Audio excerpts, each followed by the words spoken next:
ಮೈಸೂರಿನಲ್ಲಿ ಪ್ರಧಾನಮಂತ್ರಿ ಗರೀಬ್ ಕಲ್ಯಾಣ ಯೋಜನೆಯಡಿ ಉಚಿತ ಆಹಾರ ಧಾನ್ಯ ನೀಡುವ ಕಾರ್ಯ ಯಶಸ್ವಿಯಾಗಿ ನಡೆಯುತ್ತಿದೆ.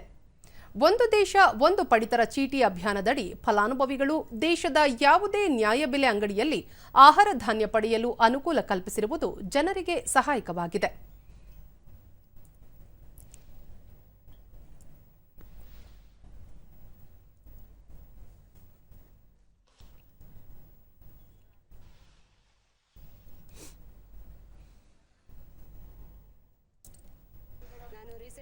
ದೂರದರ್ಶನದೊಂದಿಗೆ ಫಲಾನುಭವಿ ಶೋಭಾ ಪಿರಿಯಾಪಟ್ಟಣದಿಂದ ಮೈಸೂರಿಗೆ ವಲಸೆ ಬಂದಿದ್ದು 2 ವರ್ಷಗಳಿಂದ ಒಂದು ದೇಶ ಒಂದು ಪಡಿತರ ಚೀಟಿ ಅಭಿಯಾನದಡಿ ಆಹಾರ ಧಾನ್ಯ ಪಡೆಯುತ್ತಿದ್ದೇನೆ ಎಂದರು.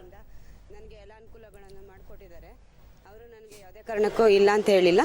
ನನಗೆ ಅದೇನು ಕೊಡಬೇಕು ಫೆಸಿಲಿಟೀಸು ಅದೆಲ್ಲ ಕೊಡ್ತಾ ಇದ್ದಾರೆ. ರೇಷನ್ ಪ್ರತಿ ತಿಂಗಳು ನನಗೆ ಕೊಡ್ತಾ ಇದ್ದಾರೆ. ನಾವು ಇಲ್ಲಿ ಬಾಡಿಗೆ ಮನೆಯಲ್ಲಿ ಫಲಾನುಭವಿ ಮೋಹನ್ ಕುಮಾರಿ ಹತ್ತಿರದ ನ್ಯಾಯಬೆಲೆ ಅಂಗಡಿಯಲ್ಲಿ ಆಹಾರ ಧಾನ್ಯ ಪಡೆಯುವುದು ಬಹಳ ಅನುಕೂಲವಾಗಿದೆ ಎಂದರು. ನಮ್ಮ ಸಹಕರಿಸ್ತಾರೆ ಚೆನ್ನಾಗಿ. ರೇಷನ್ ಅಕ್ಕಿ ರಾಗಿ ಎಲ್ಲನೂ ಕೊಡ್ತಾರೆ. ತುಂಬ ದೂರ ಆಗುತ್ತೆ, ನಮಗೆ ಟೈಮ್ ವೇಸ್ಟ್ ಆಗುತ್ತೆ, ನಮ್ಮ ಕೆಲಸ ಕಾರ್ಯಗಳು ಬಿಟ್ಟು ನಾವು ಹೋಗೋಕ್ಕೆ ನಮ್ಗೆ ಆಗಲ್ಲ. ಹಾಗಾಗಿ ನಾವು ಪ್ರತಿ ತಿಂಗಳು ಇಲ್ಲೇ ಬರ್ತೀವಿ, ನಾವು ಇಲ್ಲೇ ತಗೊಳ್ತಾ ಇದ್ದೀವಿ.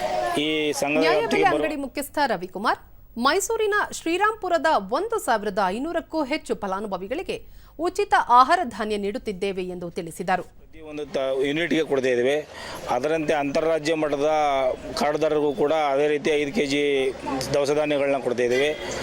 ಜೊತೆಗೆ ಈ ಒನ್ ನೇಷನ್ ಒಂದು ಕಾರ್ಡ್ ಮಾಡಿರೋದ್ರಿಂದ ದೇಶದ ಯಾವುದೇ ಮೂಲೆಗೂ BPL ಕಾರ್ಡ್ದಾರರು ತಮ್ಮ ಕಾರ್ಡನ್ನು ತೆಗೆದುಕೊಂಡು ಹೋದಾಗ ಯಾವುದೇ ನ್ಯಾಯಬೆಲೆ ಅಂಗಡಿಯಲ್ಲೂ ಕೂಡ ಉಚಿತವಾಗಿ ರೇಷನ್ ಕೊಡೋದಕ್ಕೆ ತಗೊಳ್ಳೋದಕ್ಕೆ ಆಗಲಿ ಕೊಡೋದಕ್ಕಾಗಲಿ ಅನುಕೂಲ ಆಗಿದೆ ಅಂತ ಹೇಳಬಹುದು.